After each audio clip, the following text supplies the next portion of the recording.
Allah yardım edeceğim daha fazla. Hoş geldiniz Sayın Valim. Hayırlı olsun. Sağ olun. Sağ olun. Sağ olun.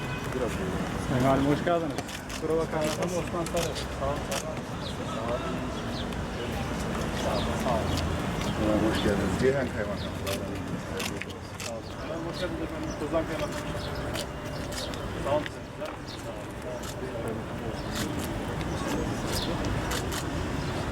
Mutluluk Kaymakam Aslanı Şeyler. Hoş geldiniz.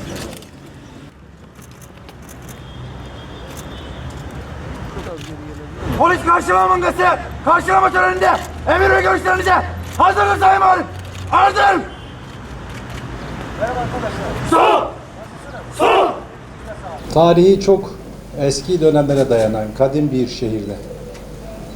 Türkiye'nin hem nüfus olarak hem de ekonomik olarak en büyük şehirlerinden biri olan Adana'da vali olarak göreve başlamaktan duyduğum memnuniyeti öncelikle ifade etmek istiyorum. Ve sözlerimin başında beni Adana Valiliği gibi bir şerefli göreve uygun gören, başta Sayın Cumhurbaşkanımız Recep Tayyip Erdoğan ve Sayın İçişleri Bakanımız Süleyman Soylu'ya burada şükranlarımı sunuyorum.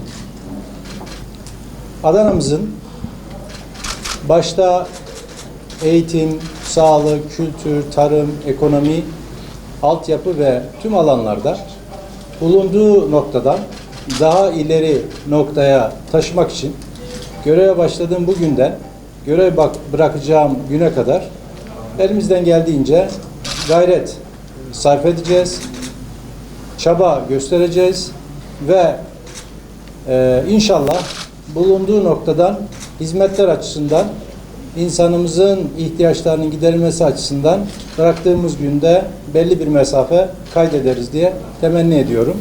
Biz buraya hizmet etmeye geldik. İnşallah işimiz, gücümüz, insanımız olacak, Adana'mız olacak ve görevde bulunduğumuz sürece de hizmet etmeye çalışacağız. Hepinize saygılar sunuyorum arkadaşlar.